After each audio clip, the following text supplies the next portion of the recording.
The Epstein Client List. On August 9, 2024, in a Manhattan federal courtroom, Judge Loretta Preska prepared to unseal nearly 200 pages of documents related to the Jeffrey Epstein sex trafficking case. Journalists filled the gallery. Victims' advocates waited outside. The files contained deposition testimony, flight logs, and witness statements that could finally name the powerful men who had allegedly participated in or enabled Epstein's operation. Then, at the last moment, dozens of names were redacted. Entire sections blacked out. The reason given: protecting the privacy of non-parties. The court had decided that revealing certain identities would cause more harm than keeping them secret. The public would never know who they were protecting or why. Jeffrey Epstein's case is one of the most documented criminal conspiracies in modern history. His conviction, his mysterious death in federal custody, and the subsequent trial of Ghislaine Maxwell produced thousands of pages of evidence. Depositions from victims, financial records, flight logs showing trips to his private island, surveillance, footage, and witness testimony identifying associates who facilitated or participated in abuse. Much of this material was filed under seal during civil lawsuits brought by Epstein's survivors. In 2019, after Epstein's death, media organizations and advocacy groups petitioned to unseal the records, arguing the public had a right to know the full scope of his network. The court agreed. Partially. Some documents were released, revealing damaging information about high-profile figures, including Prince Andrew and attorney Alan Dershowitz. But the most explosive material remained sealed.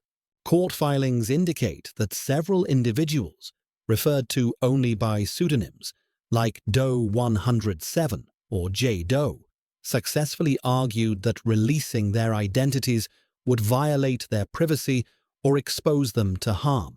No criminal charges were filed against these individuals. No explanation was provided for why their involvement warranted permanent secrecy. Victims who had testified about these unidentified men were barred from naming them publicly, under penalty of contempt. Ghislaine Maxwell, currently serving 20 years in federal prison, has refused to cooperate. She has not named a single client or associate beyond those already publicly known. Her legal team successfully argued that forcing her to disclose names could violate her Fifth Amendment rights. The client list, if it exists in full, remains locked in sealed court files, inaccessible to journalists, prosecutors, or the public. Epstein's Black Book, a physical address book seized from his Palm Beach mansion, contains over 1,000 names. Most have never been questioned.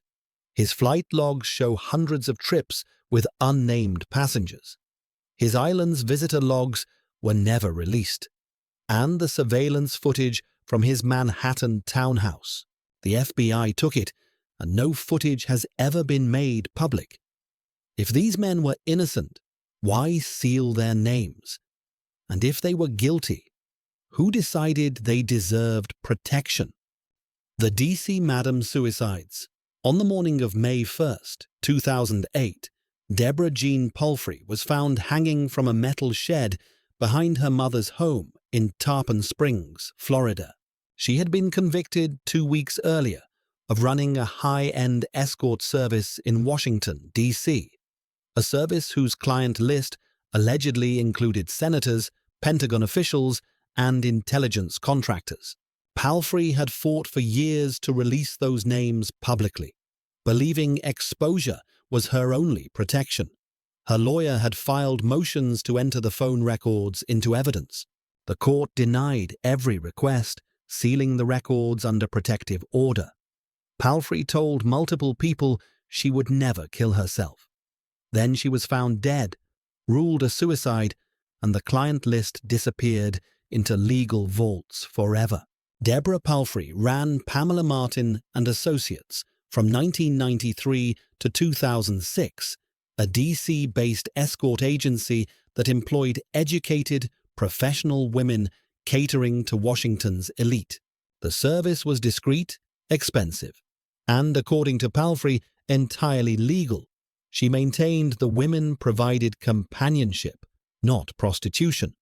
But in 2006, the U.S. Postal Inspection Service launched an investigation, seizing her financial records and phone logs. The records contained over 46,000 phone numbers, calls made to and from her escorts detailing who hired them and when. Palfrey was arrested and charged with racketeering and money laundering. From the beginning, Palfrey insisted she would name names. She handed her phone records to ABC News, which identified and confirmed several clients, including Senator David Vitter and State Department official Randall Tobias, both of whom resigned amid scandal. But the full list was never released. ABC claimed it couldn't verify most numbers without cooperation from the Justice Department, which refused. Meanwhile, the court issued a protective order barring Palfrey from publicly disclosing any client information, citing privacy concerns and potential harm to uninvolved third parties. Her defense strategy relied on calling clients to testify, arguing they would confirm the service was legal. The judge denied nearly every subpoena request. The trial proceeded without witnesses, without phone records entered as evidence, and without any testimony about who had hired her escorts. Palfrey was convicted on all counts and faced up to 55 years in prison. She told friends, "I'm not going back to prison. They're going to kill me." 2 weeks later, she was dead. The official ruling was suicide by hanging, but inconsistencies emerged. Palfrey had been planning her appeal. She told her lawyer, her mother, and radio host Alex Jones, on tape, that she would never take her own life. Her mother found the body, but was never allowed to review the autopsy report. No suicide note was left, and the phone records, the full, unredacted client list, remain sealed under court order, locked away indefinitely. One of Palfrey's former employees, Brandy Britton, a University of Maryland professor who had worked as an escort, was also arrested. She was found hanged in her home in 2007 before trial. Another escort associated with the case died under disputed circumstances. 3 deaths, 1 sealed client list.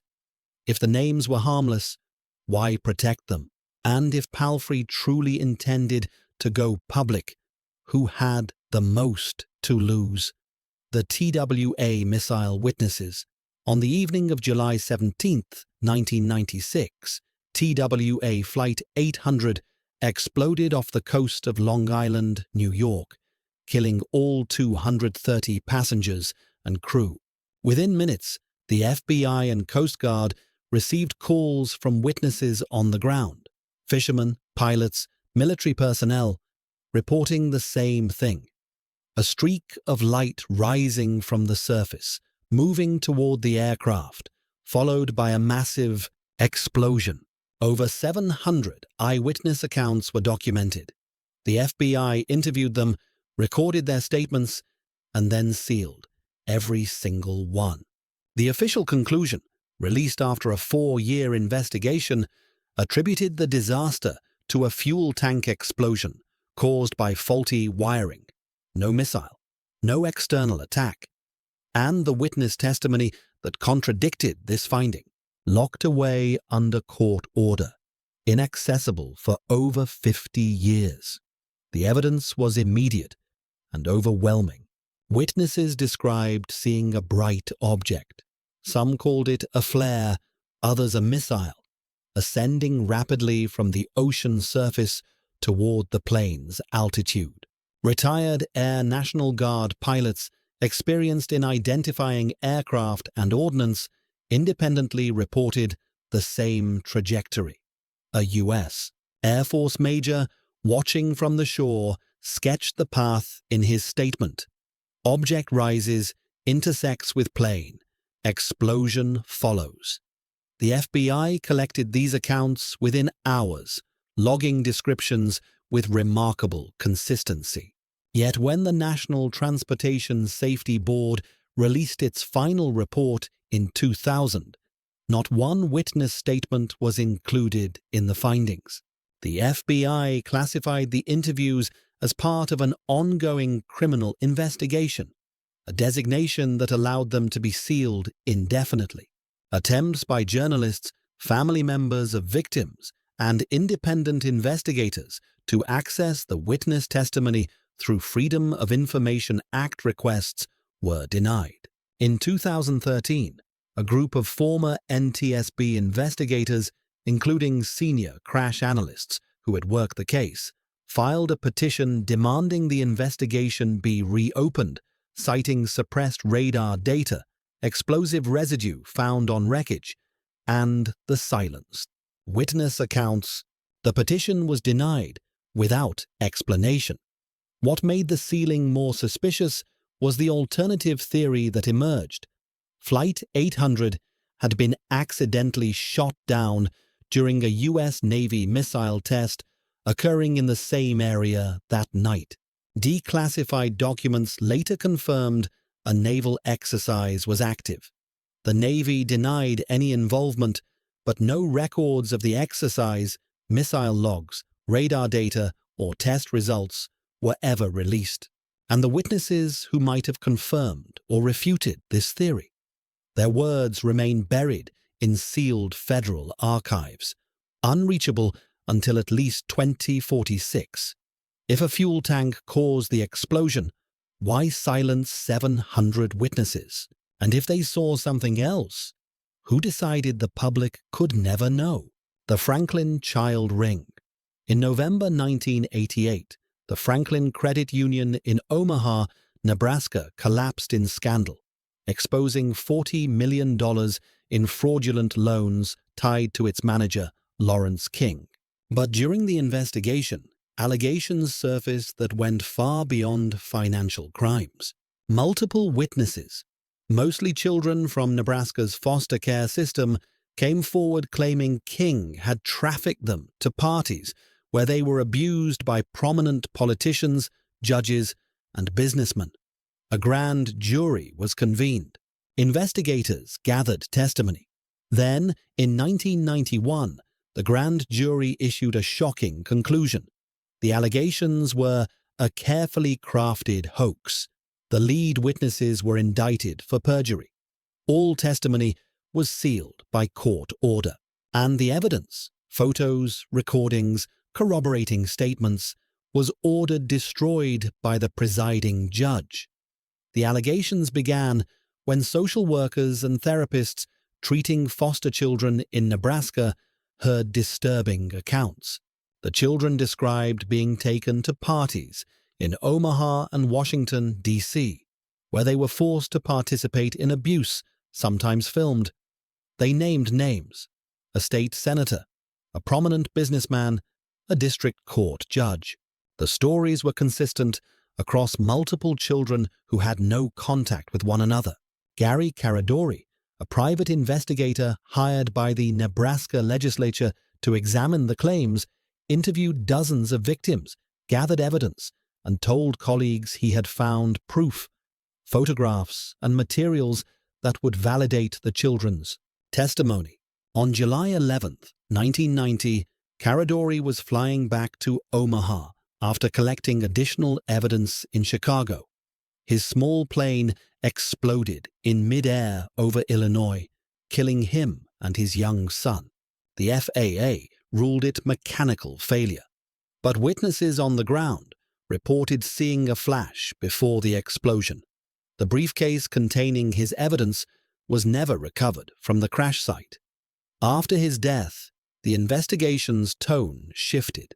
Prosecutors began focusing not on the accused, but on the accusers. The grand jury, led by Douglas County District Court, concluded that the allegations were fabricated. Alicia Owen, one of the primary witnesses, refused to recant her testimony. She was convicted of perjury and sentenced to 15 years in prison. Paul Bonacci, another witness, was also convicted.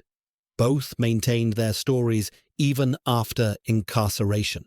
The judge overseeing the grand jury then issued an extraordinary order. All testimony, all evidence, all investigative materials were to be sealed indefinitely. Furthermore, documents related to the case were to be destroyed, a highly unusual directive in any legal proceeding. Decades later, journalists and documentarians attempted to access the sealed records. Every request was denied. The 1994 documentary, Conspiracy of Silence, produced for the Discovery Channel, was pulled from broadcast at the last minute and never aired. No official explanation was given. If the allegations were false, why destroy the evidence? And if the witnesses lied, why does their testimony remain locked away from scrutiny? The Silkwood plutonium death. On November 13, 1974, Karen Silkwood left a union meeting in Crescent, Oklahoma, carrying a folder of documents. She was driving to meet a New York Times reporter and an official from her union to hand over evidence of safety violations at the Kerr-McGee plutonium plant where she worked. The documents allegedly proved that the company was falsifying quality control records on nuclear fuel rods destined for breeder reactors, rods with microscopic cracks that could cause catastrophic failures. She never arrived.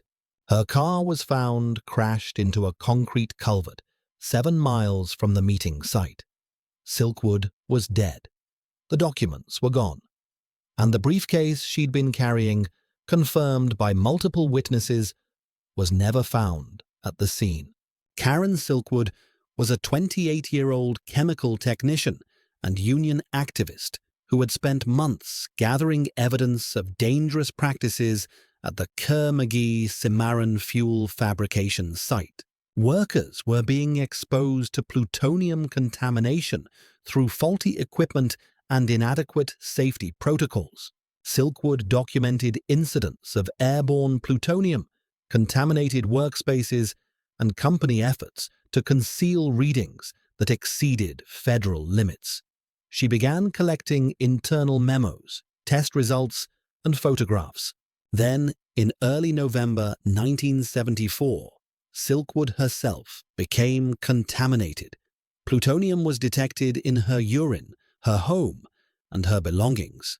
The levels suggested deliberate exposure, not accidental contact. The contamination occurred just days before her planned meeting with the Times. Kerr-McGee claimed she had contaminated herself to frame the company. Silkwood's supporters argued she had been poisoned to silence her. An Atomic Energy Commission investigation found plutonium in her apartment, but couldn't determine how it got there. Then came the crash. Oklahoma Highway Patrol ruled it a single-vehicle accident. Silkwood fell asleep at the wheel, but the car's rear bumper showed dents consistent with being struck from behind. Investigators found fresh scratches on the rear bumper and dents that suggested another vehicle had forced her off the road. No follow-up investigation was conducted. Her family filed a civil lawsuit against Kerr-McGee for negligence and plutonium exposure.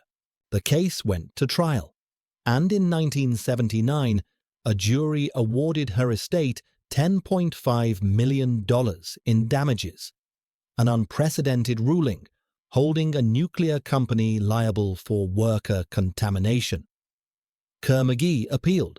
The case dragged on for years, eventually reaching the U.S. Supreme Court. In 1986, the company settled out of court for $1.38 million. As part of the settlement, all evidence related to the contamination, including internal company documents, test results, and records of what Silkwood had discovered was sealed by court order. The missing documents from the night of her death have never been found. Kerr-McGee closed the facility in 1975, and the site is now a Superfund cleanup zone. If Silkwood's evidence was fabricated, why did Kerr-McGee settle? And if her claims were true, who decided those documents needed to disappear along with her? The CIA torture plaintiff. In 2007, a federal lawsuit was filed in a Virginia district court. The case was titled Doe vs. United States, and it involved allegations of kidnapping, torture, and illegal detention. The plaintiff, identified only as John Doe, claimed he had been seized by CIA operatives, rendered to a foreign black site, and subjected to months of interrogation techniques that violated international law. He sought damages and demanded the government acknowledge what had been done to him.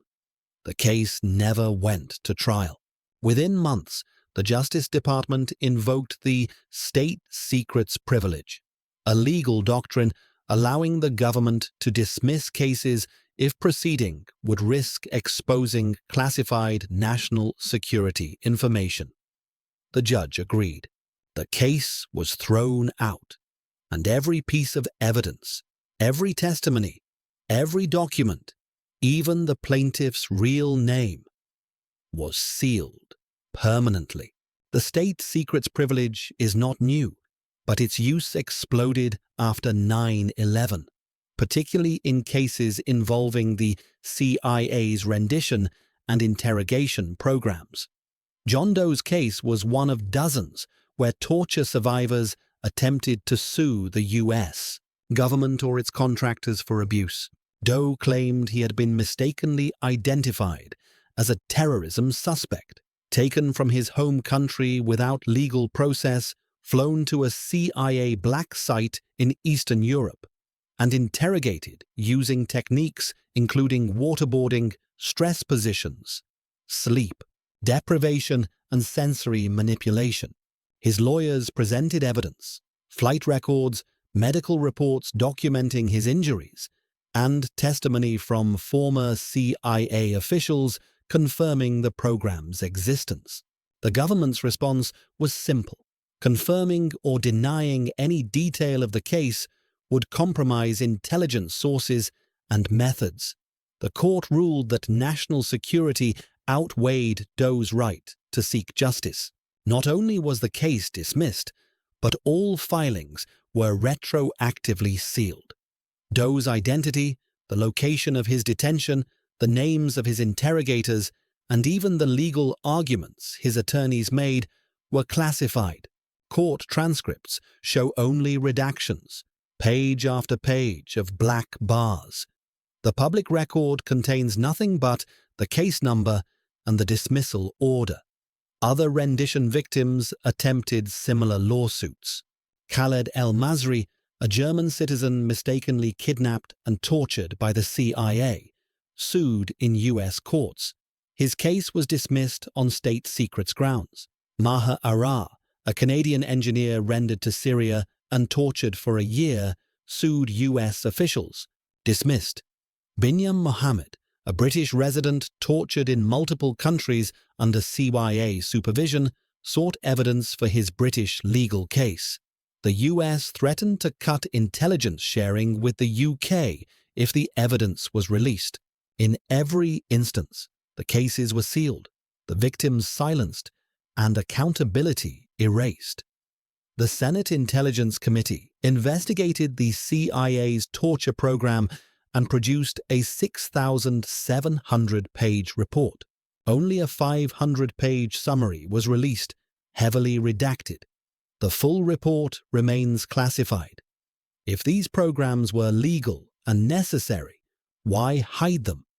And if they were crimes, who benefits from sealing the courtroom doors forever? The Vatican banker, hanging on the morning of June 18, 1982, a postal clerk walking across Blackfriars Bridge in London, noticed something hanging beneath the scaffolding. It was a man, suspended by an orange rope, dressed in a grey suit with his pockets stuffed with bricks and $15,000 in cash.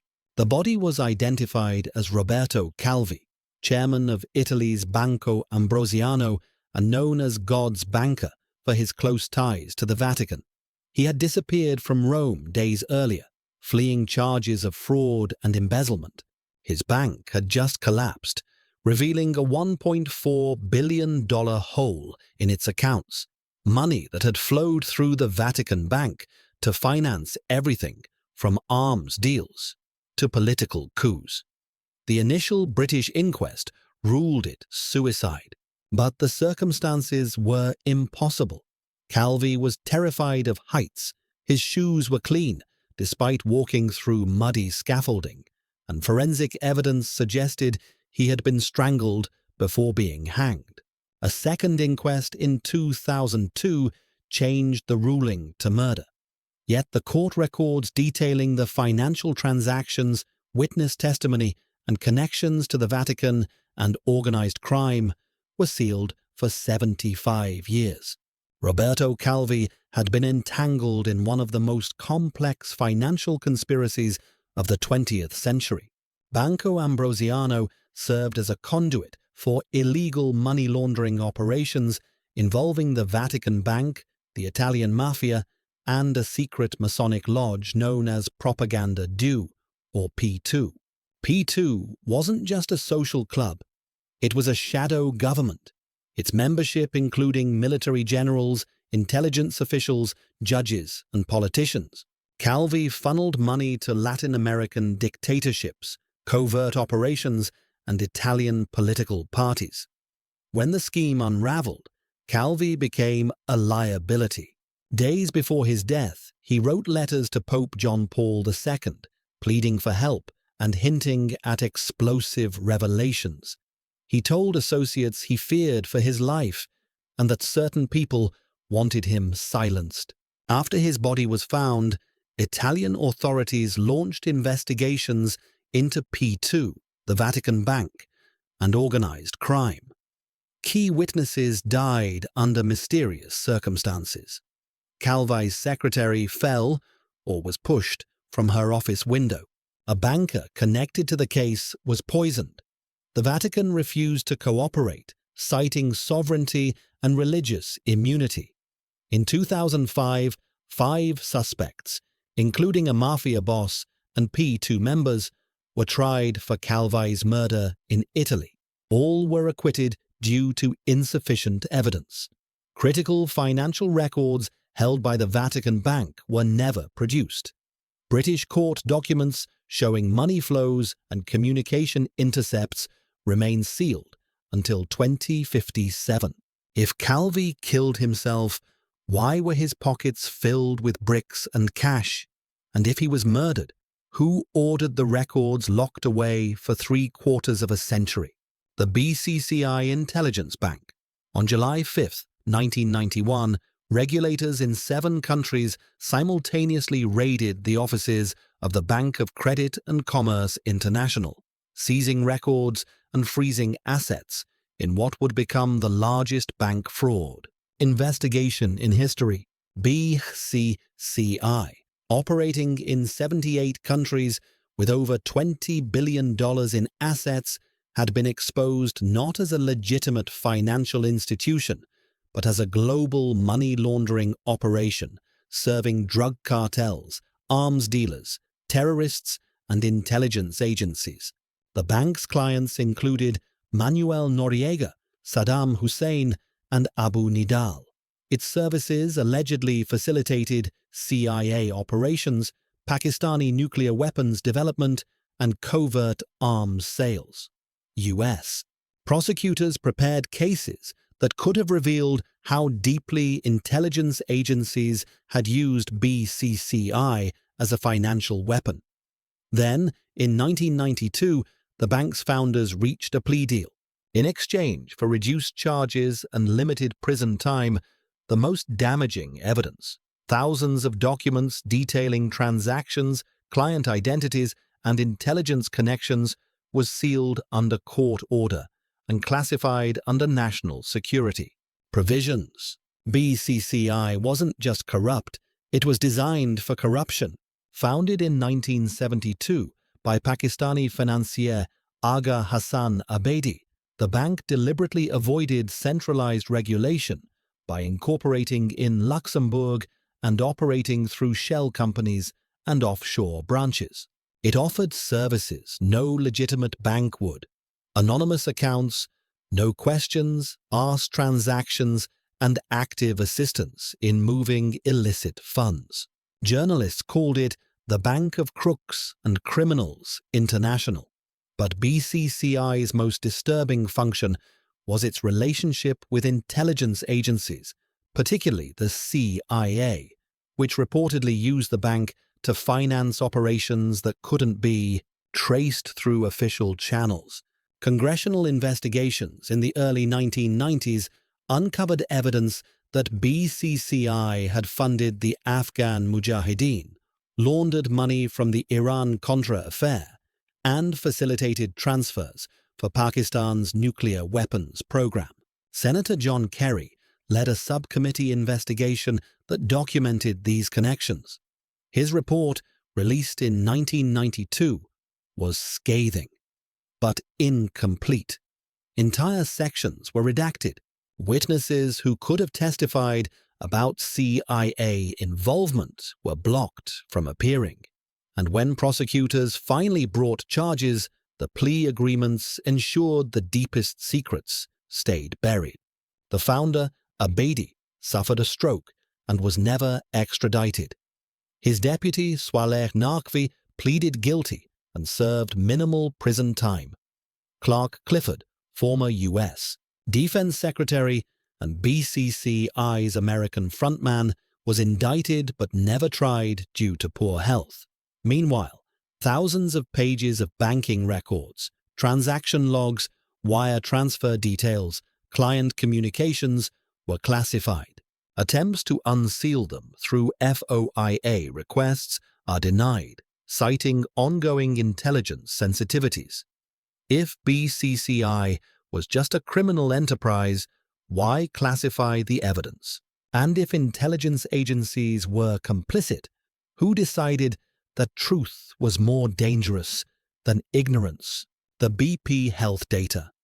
On April 20th, 2010, the Deepwater Horizon oil rig exploded in the Gulf of Mexico, killing 11 workers and unleashing the largest marine oil spill in history. For 87 days, crude oil gushed into the ocean while BP scrambled to contain the disaster. Cleanup crews, over 47,000 workers, were deployed to the Gulf Coast, many without proper protective equipment. They waded through oil-contaminated water, breathed in toxic fumes, and handled chemical dispersants like Corexit, a substance banned in other countries due to health concerns. Within months, workers began reporting respiratory problems, neurological symptoms, and skin disorders. By 2012, BP had reached a settlement with cleanup workers, agreeing to fund medical monitoring and compensation. But the settlement came with conditions. Workers had to sign non-disclosure agreements, and all medical data collected during the monitoring program was sealed by court order, classified as proprietary business information. The health effects were immediate and severe. Emergency room visits along the Gulf Coast spiked. Fishermen reported burning eyes, persistent coughs, and memory loss. Cleanup workers developed lesions, seizures, and immune system failures. Independent researchers studying the population found elevated levels of toxic hydrocarbons in blood samples and increased rates of cancer and respiratory disease. Dr. Ricky Ott, a marine toxicologist who had studied the Exxon Valdez spill, warned that the combination of crude oil and Corexit created a chemical soup far more dangerous than either substance alone. She documented workers collapsing on boats, coughing up blood, and developing tremors. BP's medical monitoring program, mandated by the settlement, was supposed to track long-term health outcomes. But the data was never made public. Workers enrolled in the program were required to sign agreements prohibiting them from discussing their health conditions or sharing medical records with outside researchers. The court approved this arrangement, ruling that BP's compensation program was a private settlement and that medical records constituted proprietary information protected from disclosure. Journalists and public health researchers filed motions to unseal the data, arguing it was critical for understanding the spill's long-term impact. Every motion was denied. What little independent research exists paints a grim picture. Studies published in environmental health journals documented elevated rates of illness in cleanup workers compared to unexposed populations. Children born to mothers who lived near affected areas showed developmental delays. But comprehensive, long-term data, the kind collected through BP's monitoring program, remains locked away. If the health effects were minimal, why hide the data? And if workers are dying from exposure, who benefits from keeping their suffering secret? The Gulf is clean now, BP says. The water is safe, but the medical records that could confirm or refute that claim are sealed indefinitely, and the workers who cleaned the oil can't speak about what it cost them. The Facebook theft settlement. On February 4, 2004, Mark Zuckerberg launched the Facebook from his Harvard dorm room. Within weeks, it had spread across Ivy League campuses. Within months, it was a national phenomenon. But 3 months earlier, Zuckerberg had been hired by fellow Harvard students, Cameron and Tyler Winklevoss and Divya Narendra, to build a similar social networking site called ConnectU.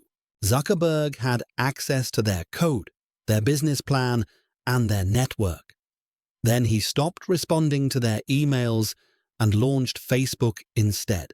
In 2008, after years of litigation, the Winklevoss twins settled with Facebook for $65 million in cash and stock. The terms of the settlement were completely sealed by court order. All evidence, emails between Zuckerberg and the twins, source code comparisons, internal Facebook documents showing what Zuckerberg knew and when, was classified as confidential. The Winklevosses were barred from discussing specifics, and the court files remain locked, hidden under the protection of trade secrets. The case hinged on what Zuckerberg knew while working for ConnectU and what he took when he left. Court filings revealed damning evidence. Emails where Zuckerberg stalled the Winklevosses while secretly coding Facebook, instant messages where he mocked them as dumb, and testimony from early Facebook collaborators suggesting key features had been lifted directly from ConnectU's framework. The Winklevosses argued that Zuckerberg hadn't just competed, he'd stolen. Zuckerberg's defense was that social networking wasn't a unique idea, and that Facebook's success came from execution, not theft. But the public never saw the full evidence. As the case headed toward trial, both sides agreed to settle. The amount, $65 million, was reported, but the actual settlement terms were not. What specific code, if any, did Zuckerberg use? What did internal Facebook emails reveal about his intent? What did early investors know? All of it was sealed. The Winklevosses later tried to void the settlement, claiming they'd been misled about Facebook's valuation. That case was also dismissed, and additional evidence was sealed. Years later, leaked emails and depositions from unrelated lawsuits have hinted at what the sealed files might contain.